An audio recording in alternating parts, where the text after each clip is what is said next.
Hello बच्चा party, welcome back to the another video of Spark X Education. तो बच्चों एक बार फिर से आप सभी का स्वागत है हमारे इस यूट्यूब चैनल पर। ठीक बच्चों, तो हम पढ़ रहे थे चैप्टर नंबर 11 इलेक्ट्रिसिटी, जहां पर हमने प्रीवियस लेक्चर में बच्चों ओम्स लॉ को कवर किया था। ठीक है बच्चों, तो आज जो हमारा लेक्चर होने वाला है वो होने वाला रेजिस्टेंस के ऊपर, और उसके बेस पे हम कुछ क्या करेंगे, न्यूमेरिकल्स को सॉल्व करेंगे जो कि बोर्ड एग्जाम या फिर एनटीएससी एग्जाम्स में आ चुके हैं। ठीक है बच्चों, तो चलिए टाइम को बिना बर्बाद किए स्टार्ट करते हैं अपने टॉपिक को। तो इसके पहले लेक्चर में बच्चों हमने ओम्स लॉ में एक कांस्टेंट डिराइव किया, जिसे बोला था रेजिस्टेंस। क्या बोला था हमने उसे? रेजिस्टेंस। ठीक है, उसकी डेफिनेशन भी हमने लिखी थी, उसकी यूनिट्स भी हमने लिखी थी। ठीक है बच्चों, तो रेजिस्टेंस क्या था बच्चों? तो रेजिस्टेंस था opposition of a moving electron, एक चलता फिरते इलेक्ट्रॉन के बीच में रास्ते में जो रुकावट आती है उसे क्या बोलते हैं हम लोग? उसे बोलते हैं रेजिस्टेंस। ठीक है, तो फिर से डेफिनेशन एक बार लिख लेते हैं रेजिस्टेंस की।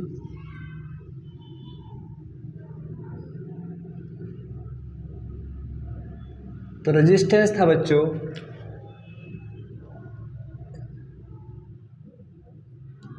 Opposition of moving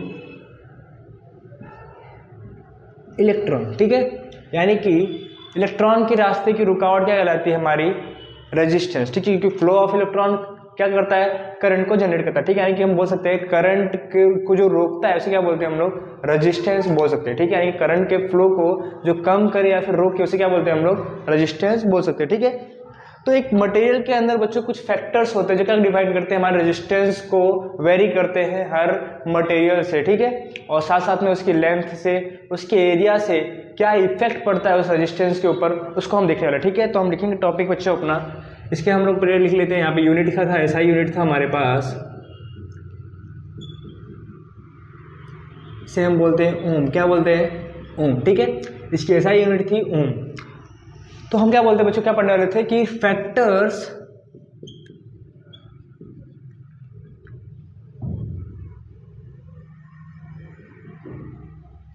affecting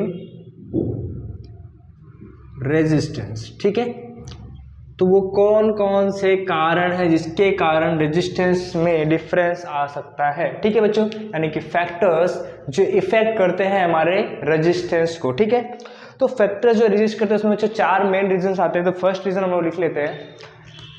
first reason है बच्चों लेंथ ऑफ द मटेरियल, या फिर कंडक्टर भी लिख सकते हो। ठीक है, तो लेंथ ऑफ द मटेरियल और कंडक्टर। ठीक है, तो जो लेंथ होता है बच्चों वो कैसे इफेक्ट करता है हमारे रेजिस्टेंस को? तो ऐसा बाय एक्सपेरिमेंट देखा गया है कि जैसे जैसे किसी भी कंडक्टर की लेंथ बढ़ती जाती है तो क्या होता है? रेजिस्टेंस क्या होता है?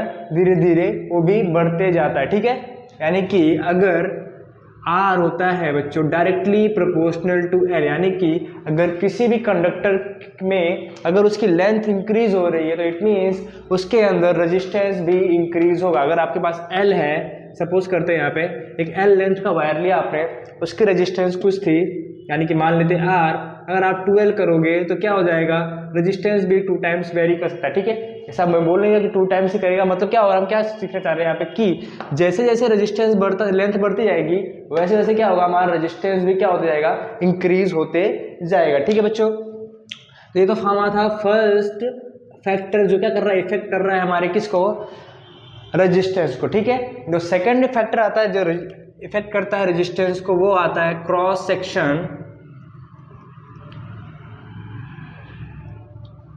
Area of the given material. क्या आता है बच्चों? Cross section area of a material. ठीक है, यानी कि हम यहाँ पे लिख सकते हैं आर जो रिलेशन आता है इन्वर्सली प्रोपोर्शनल आता है किसके? 1 में ए के। कैसे? सपोज को देखो बच्चों, हमने क्या लिया? एक वायर लिया। ठीक है, तो वायर को ना चलते हुए आपके घर में एक दरवाजा लगा है। ठीक है बच्चों, तो उस दरवाजे से बोला गया आप अंदर आ जाओ। ठीक है, तो आप अंदर आसानी से आ सकते हो, एक दरवाजा, एक लोग आ गए। ठीक है, फिर आपको बोला जाए आपके भाई और आप दोनों साथ में अंदर में आ जाओ, या आप या आपकी बहन साथ में अंदर में आ जाओ। ठीक है, आप दोनों साथ में अंदर आ सकते हो अगर पतले पतले हो गए तो। ठीक है, लेकिन बोला जाए आपके सारे क्लास के बच्चे एक साथ उसी दरवाजे से अंदर में आ जाए। क्या बोला जाए? आपकी क्लास के सारे बच्चे उसी दरवाजे से क्या हो जाए? अंदर में आ जाए, तो क्या होगा बच्चों? धक्का मुक्की बढ़ जाएगी कि नहीं बढ़ेगी? मतलब एरिया कितना है? कम है तो क्या होगा, धक्का मुक्की बढ़ता जाएगा, ठीक है। इसलिए जितना कम एरिया होगा उतना क्या होगा, रेजिस्टेंस इंक्रीज होगा। यानी कि इन्वर्सली प्रोपोर्शनल का मतलब क्या होता है, ये बढ़ना है तो इसको घटाना पड़ेगा, अगर ये घट रहा है तो ये अपने आप बढ़ेगा, ठीक है। अगर मैं यहाँ पे एग्जाम्पल के लिए ले लूँ इस क्रॉस सेक्शन एरिया के वायर को और इस क्रॉस सेक्शन एरिया के वायर को, तो आप क्या देखेंगे, तो जो पतला वाला वायर है, ठीक है, ये वाला वायर है, इसके अंदर रेजिस्टेंस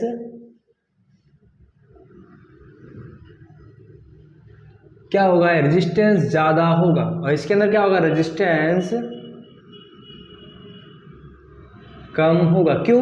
क्योंकि बच्चों देखो इसके जो इलेक्ट्रॉन्स यहाँ से फ्लो होंगे उनके लिए कितनी जगह है, बहुत ही कम सक्रिय जगह है, ठीक है। लेकिन यहाँ पे देखो मस्त खुला खुला आराम से घूमेंगे इलेक्ट्रॉन लोग, तो क्या होगा, आराम से जब घूमेंगे यानी कि चार्ज आराम से फ्लो हो रहा है तो करंट आसानी से फ्लो हो रहा होगा, अगर करंट आसानी से फ्लो हो रहा है तो रेजिस्टेंस कैसा होगा, वहाँ पे लो होगा। तो मैं बोल सकते हैं जो एरिया है किसी भी मटेरियल के क्रॉस सेक्शन एरिया है वो क्या होता है, इनवर्सली प्रोपोर्शनल होता है, किसके, हमारे रेजिस्टेंस के, ठीक है। थर्ड ये आता है बच्चों हमारा आता है, उसे हम बोलते हैं रजिस्टिविटी। क्या बोलते हैं,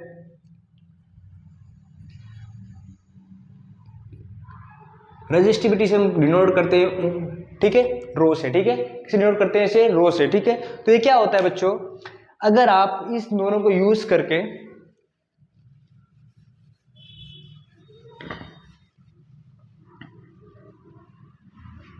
ठीक है, यहाँ पे करते हैं फॉर्मूला डिराइव करते हैं, ठीक है, इन दोनों का यूज करके एक फॉर्मूला डिराइव करने की ट्राई करते हैं। तो क्या होगा बच्चों, आर डायरेक्टली प्रोपोर्शनल होगा एल अपॉन में ए के। आप देखोगे तो आर डायरेक्टली प्रोपोर्शनल है यहाँ पे एल के और इनवर्सली प्रोपोर्शनल है ए के, ठीक है। तो यहाँ पे लिख सकते हैं R directly proportional L upon में ए।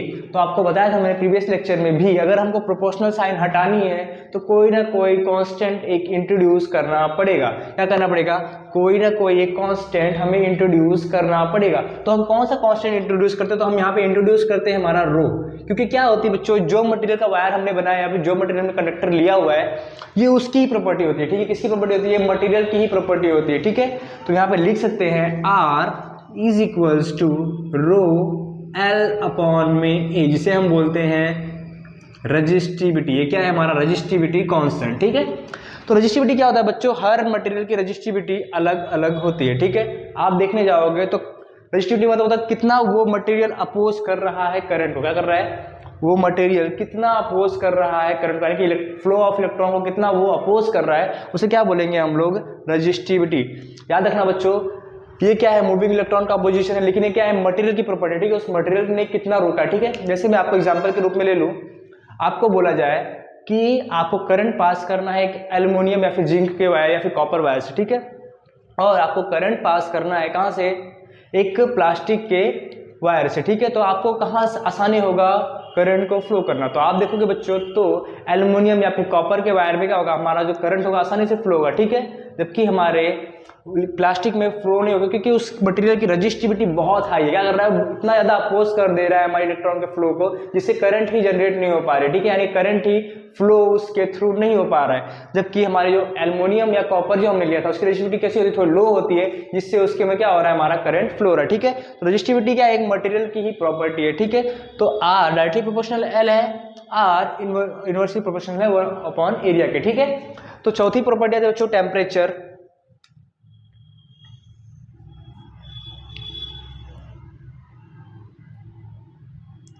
टेम्परेचर इट मीन्स टी, ठीक है। तो टेम्परेचर भी हमारी रजिस्टिविटी को या रेजिस्टेंस को इफेक्ट करता है, ठीक है। इसके बारे में आप लोग बहुत ज़्यादा डिटेल्स में पढ़ने वाले हो बच्चों क्लास 12 के अंदर फिजिक्स में, ठीक है। वहाँ पे आपको मिलेगा कि टेम्परेचर किस तरीके से इफेक्ट करता है हमारे रेजिस्टेंस को, ठीक है। तो आई होप आपको चारों चीज़ें समझ में आई होंगी। यहाँ से लेंथ कैसे वेरी इफेक्ट करता है हमारे रेजिस्टेंस को, क्रॉस सेक्शनल एरिया कैसे इफेक्ट करता है हमारे रेजिस्टेंस को, सेम रजिस्टिविटी कैसे वेरी करती है इफेक्ट करती है, और टेम्परेचर कैसे करती है, ठीक है। तो यहाँ पे रो का एक यूनिट होता है बच्चों, रो का हम एसआई यूनिट भी लिख लेते हैं, एग्जाम में कभी कभी पूछ लेता है एसआई यूनिट ऑफ रो क्या होगा, ओम मीटर, ठीक है, ओम मीटर इनवर्स, ठीक है। तो आई होप इतनी बातें आपको समझ में आई होंगी। चलिए इसके बेस्ड पे एक न्यूमेरिकल हम लोग करने वाले, ठीक है। तो ये ऐसा यूनिट कैसा है, इसको आप डिराइव भी खुद से कर सकते हो, ठीक है। जैसे मैं आपको पता होगा आर का ऐसा यूनिट क्या होता है बच्चों, ओम, ठीक है। एल का होता है मीटर, एरिया का होता है मीटर का स्क्वायर, ठीक है। तो आप सारी चीज़ों को पुट करेंगे यहाँ पे तो आपको मिल जाएगा आर इज इक्वल टू, हमने लिखा ओम, क्या आपको विजिबल है नहीं, तो हम यहाँ पे थोड़ा सा इधर करके लिखते हैं, ठीक है। तो हमने क्या देखा, आर का था हमारे पास ohm, L is equal to metre, area का मीटर का स्क्वायर, ठीक है। तो आप क्या देख रहे थे, हम लिख रहे थे कि रेजिस्टिविटी का यूनिट क्या होगा, ठीक है। तो हम लिखते हैं आर इज इक्वल टू, आपको पता है क्या बच्चों, आर का है हमारे पास ओम, रेजिस्टिविटी का पता नहीं है, एल का है मीटर, इसका है मीटर का स्क्वायर। तो आप मीटर से मीटर कट करेंगे, क्या करेंगे, मीटर से मीटर कट करेंगे तो ओम यहाँ पे आएगा रो पर मीटर, तो रो का क्या आ जाएगा यूनिट यहाँ से ओम मीटर, ठीक है। आई होप इतना आपको क्लियर होगा।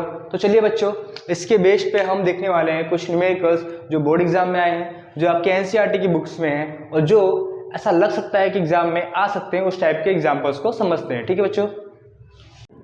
तो बच्चों आगे हम अपने एग्जाम्पल के साथ में, ठीक है, जो हमने कॉन्सेप्ट पढ़ा उसके बेस पे एग्जाम्पल है, ठीक है। बहुत ही इंपॉर्टेंट एग्जाम्पल है, बहुत ही बार ये एग्जाम में आ चुका है, एनटीएससी के साथ साथ ये बोर्ड एग्जाम्स का ही फेवरेट है, बहुत बार आता है, ठीक है। वैल्यूज को चेंज कर करके ये क्वेश्चंस पूछे जाते हैं, ठीक है। तो क्वेश्चन में क्या बोला है, if a wire has a length L, ठीक है। क्या बोला है, अगर एक वायर है उसकी लेंथ कितनी दी हुई है हमें, L, and the cross sectional area is a, यानी क्रॉस सेक्शनल एरिया कितना दिया हुआ है ए और लेंथ है एल, ठीक है। तो उस वायर का करना हमें स्ट्रेच करना है, क्या करना है, खींचना है। If we stretch the wire the length become 12, अगर हम खींचेंगे किसी वायर को क्या उसकी लेंथ बढ़ेगी कि नहीं बढ़ेगी, तो लेंथ बढ़कर कितनी हो गई है, न्यू लेंथ हो गई है 12, and the area become half, यानी कि एरिया कितना हो गया, ए का आधा हो गया, ठीक है। तो हमें क्या बताना है क्वेश्चंस में, resistance of a new wire, यानी कि नए वायर का रेजिस्टेंस क्या होगा, साथ साथ में resistivity of a new wire, resistivity of a new wire क्या होगा, ठीक है। तो हमें क्या बोला है, गिवन में लिख लेते हैं बच्चों, गिवन में क्या दिया हुआ है, length of wire L, area of wire is ए, ठीक है। ये कब का है, जो हमारा वायर कितना था, पत्थर का छोटा सा था, ठीक है, इतना बड़ा था। ये हम लोग वायर ले लेते हैं यहाँ पे। अब क्या करना है बच्चों, हमें न्यू वायर लेना है, क्या लेना है, एक न्यू वायर लेना है, ठीक है। तो न्यू वायर लेंगे तो क्या हो रहा है, वहाँ पे लेंथ डबल हो जा रही है और एरिया क्या हो जा रहा है, आधा हो जा रहा है, ठीक है। तो न्यू वाले में क्या करेंगे, सपोज करो ये हो गई इसकी नई वाली लेंथ, तो लेंथ हो जाएगा, यानी कि लिख लेते हैं L is equal to, sorry length is equal to length of new wire कितना हो गया है, 2 times of L, and area of new wire is A by में 2, ठीक है। तो यहाँ पे कुछ रेजिस्टेंस रहा होगा बच्चों, तो रेजिस्टेंस हम लिख लेते हैं बच्चों। यहाँ पर रेजिस्टेंस था हमारे पास, रेजिस्टेंस इज R1, ठीक है। यहाँ पे कुछ नया रेजिस्टेंस आया होगा उसका, वो भी लिख लेते हैं हम लोग यहाँ पे। तो रेजिस्टेंस आया है हमारे पास R2, ठीक है। इतनी बातें क्लियर है, अच्छे समझदार क्वेश्चन, बहुत ही इंपॉर्टेंट है, कुछ है बहुत इजी सा एग्जाम्पल, ठीक है। थोड़ा सा कॉन्सेप्ट है, आप समझ जाएंगे, ठीक है। अब बच्चों देखो यहाँ पे 2 क्वेश्चन लिखा, resistance of new wire and second question resistivity of a new wire, ठीक है। तो जैसा आपको बताया मैंने, तो हम पहले बात करते हैं रेजिस्टिविटी की, ठीक है। तो resistivity of a new wire, तो आपको बताया मैंने कि resistivity is a property of the given material, ठीक है। क्या है, resistivity is a property of a given material, यानी कि मटेरियल तो चेंज नहीं हुआ। जो वायर हमने कॉपर का वायर लिया था उस टाइम पे, तो अभी भी ये कॉपर का वायर ऐसा तो वो नहीं खींचने पे सोने का बन गया होगा या फिर चांदी का बन गया, तो मतलब क्या है, जो हमारी रेजिस्टिविटी यानी कि रो है वो कैसा है, कांस्टेंट है दोनों के टाइम पे, यानी कि इस टाइम पे भी रो रहेगा और इस टाइम पे भी रो रहेगा, ठीक है। यानी कि हम लिख सकते हैं यहाँ पर कोई भी चेंज आएगा नहीं, तो हम लिख देंगे no change.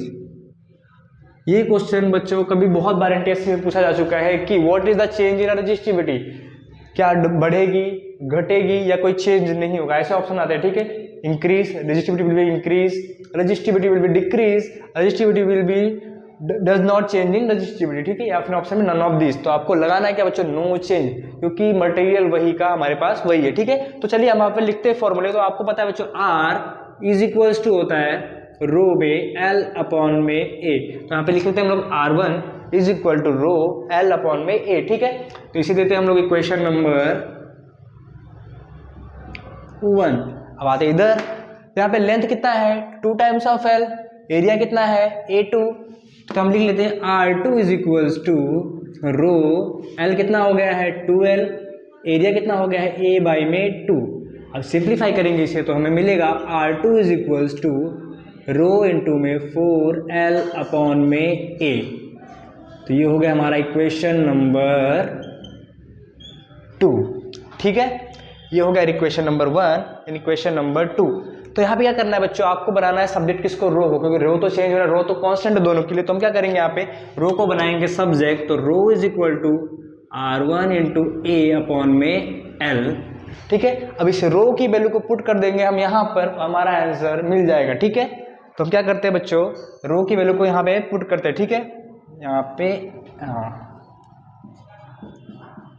Putting value of rho in question number 2। तो क्या मिलेगा बच्चों यहाँ पे, तो R2 इज इक्वल्स टू रो की जगह पे क्या आ जाएगा R1 upon into A upon में L मल्टीप्लाई बाय में L इंटू A, ठीक है, 4L अपॉन में A। तो L से L गया, A से A गया, तो क्या आ गया बच्चों R2 is equals to 4 times of R1, यानी कि क्या हो गया, रेजिस्टेंस इंक्रीज हो गया, ठीक है। क्या हो गया, रेजिस्टेंस 4 टाइम्स इंक्रीज हो गया R1 का। अगर उस टाइम में मान लो हमारे पास रेजिस्टेंस था R1 2, देन R2 बिकम्स क्या हो जाएगा 8 टाइम्स हो जाएगा, ठीक है। अगर R1 हमारे पास 2 था तो R2 कितना हो जाएगा हमारे पास 8। आई होप इतनी बातें क्लियर होगी आप लोगों को। बहुत ही इंपॉर्टेंट क्वेश्चन है ये, तो प्लीज़ आप लोग चाहे तो स्क्रीनशॉट ले लें या फिर आप इसे नोट कर सकते हैं, ठीक है बच्चों। तो बच्चों आई होप प्रीवियस एग्जाम्पल आपको समझ में आया होगा। तो मूव करते हैं हमारे नेक्स्ट एग्जाम्पल को। ये भी बहुत ही इंपॉर्टेंट एग्जाम्पल है, क्वेश्चन बेल के पूछे आते हैं, ठीक है। तो क्वेश्चन में क्या बोला बच्चों, if a wire has a diameter of 0.02 metre and length is 100 metre, ठीक है। एक वायर है जिसकी लेंथ डायमीटर कितना दिया हुआ है 0.5 metre and the length is 100 metre, ठीक है। सॉरी मीटर नहीं, यहाँ पे सेंटीमीटर कर ले तो ज़्यादा बेटर पड़ेगा हमें, इतना थोड़ा डायमीटर का कुछ होता नहीं है। यहाँ पे भी 100 सेंटीमीटर लिख लेते हैं, ठीक है, for the ease of the numerical, ठीक है, आसानी से हो जाए इसलिए। And the resistivity of a wire is 100, इसमें आएगा ओम सेंटीमीटर, ठीक है। Then find the resistance of a wire, ठीक है। तो आपको क्या होगा, जो गिवन पहले वाला लिखना होता है, गिवन क्या क्या हमें दिया हुआ है, ठीक है। तो हम लिख लेते हैं बच्चों, तो गिवन दैट क्या दिया है बच्चों, डायमीटर है D is equals to 0.02 centimetre, length दे दिया है बच्चों, क्या दे दिया है 100 सेंटीमीटर, ठीक है। एंड क्या दे दिया है रेजिस्टिविटी, यानी कि ओम इसकी वजह दे दी है हमें कितनी 15 × 10⁻⁸ ओम मीटर, ठीक है बच्चों। तो फाइंड करना है बच्चों R। तो हमारे पास फॉर्मूला है R is equals to rho L upon में A, ये क्या है हमारा फॉर्मूला है, ठीक है। तो हमें देखो बच्चों L रो तो मिल गया, ठीक है, चलो रो हो गया अपना, L हो गया, L मिल गया A, लेकिन ये तो हमें दिया नहीं। लेकिन हमें क्या दिया हुआ बच्चों, डायमीटर, क्या दिया हुआ है डायमीटर। मीन्स सपोज करो आप ये वायर है हमारे पास, क्या है ये हमारे पास वायर है। तो अगर उसको हम ऐसा करते हैं तो क्या कुछ ना कुछ डायमीटर आपको दिख रहा होगा यहाँ पे, यानी कि सर्कल बना रहा है यहाँ पे आप, सिलेंडर जैसा, ठीक है, स्ट्रक्चर होता है। आप देखेंगे वायर का तो सिलेंडर जैसा स्ट्रक्चर होता है, आप बहुत ज़्यादा जूम करके देखेंगे तो वहाँ पे दिखेगा, ठीक है। तो क्या हो गया बच्चों, ये हो गया हमारा वायर, ये वायर क्रॉस सेक्शनल हो गया, और ये क्या हो गया हमारा डायामीटर, क्या हो गया ये हमारा डायामीटर, ठीक है। तो हमें यहाँ से क्या फाइंड करना है बच्चों, इस वायर का एरिया फाइंड करना है। क्या करना है हमें, इस वायर का एरिया। तो आपको पता होगा बच्चों क्या होता है फॉर्मूला, πr²। क्या होता है एरिया का फॉर्मूला, πr², क्योंकि क्या बन रहा है, सर्कल ही तो बन रहा है, ये सर्कल ही तो बन रहा है यहाँ पे, इसलिए क्या यूज करेंगे πr² या फिर पाई लिख सकते हैं। r की वैल्यू क्या होती है बच्चों, d/2, क्या होती है d/2 is equal to are, यानी कि इसका स्क्वायर कर देते तो हो जाएगा पाई डी का स्क्वायर अपॉन में 4। ठीक है, तो क्या दिया है पाई डी इज इक्वल टू कितना है हमारे पास 0.02 इंटू 0.02 अपॉन में 4। ठीक है, तो लिखेंगे 2 2 ज़ा 4 इंटू 10⁻² माइनस वैल्यू कर देते पाई में रख देते इंटू 10⁻⁻4 अपॉन में 4। ठीक है, 4 से 4 cancel out, it means 3.14 10⁻⁻4 centimetre square. ये क्या बच्चों आ गया हमारा, ये आ गया हमारा area of cross section wire. ठीक है, क्या आ गया हमारे पास, ये आ गया area of the given wire. ठीक है, अब क्या करना है बच्चों, हमें पुट करना है सारी वैल्यूज को हमारे इस फॉर्मूले के अंदर। तो आपको पता है फॉर्मूला है R is equal to rho L upon में A। तो रो की वैल्यू दी हुई है 50 इंटू 10⁻⁸, L की वैल्यू दी हुई है 100 एंड इसकी वैल्यू दी हुई है 3.14 इंटू 10⁻⁻, कितने आई थे बच्चों 4 सेंटीमीटर स्क्वायर। ठीक है, यहाँ पे लिखते ओम सेंटीमीटर, तो आप देखेंगे यहाँ सेंटीमीटर गया, सेंटीमीटर स्क्वायर निकल गया, क्या बचा हमारे पास ओम, यानी कि रेजिस्टेंस का जो यूनिट आपको पता होगा क्या आता है, ओम आता है। ठीक है, तो कैलकुलेट करोगे बच्चों आप इसे, तो आ जाएगा बच्चों यहाँ से ये जाएगी पावर ऊपर 50 इंटू 10⁻⁸ इंटू 10⁻² अपॉन में इंटू में 10⁻⁴ अपॉन में 3.14, then R is equal to 50 into 10⁻⁴ plus 2 6 में से 8 गया, कितना बचेगा हमारे पास माइनस का 2 अपॉन में 3.14। आप आंसर को कैलसी या फिर कैलकुलेट करके निकालोगे तो आपका आंसर यहाँ से मिल जाने वाला है। ठीक है, क्या मिलेगा हमें, R is equal to something ohm. ठीक है, तो आपको ये वैल्यू कैलकुलेट करके बतानी है हमें कितनी आ रही है आपकी आंसर। ठीक है, आई होप आपको इतनी बातें समझ में आई होंगी, आपका आज का लेक्चर भी समझ में आया होगा बच्चों। तो मिलते हैं कल के लेक्चर में। कल के लेक्चर में क्या करेंगे बच्चों, हम कॉम्बिनेशन ऑफ रेजिस्टेंस पढ़ने वाले। ठीक है, यानी कि सीरीज रेजिस्टेंस, सीरीज क्या है एंड पैरेलल कनेक्शंस क्या है रेजिस्टेंस का, उसको। ठीक है, थैंक यू बच्चों।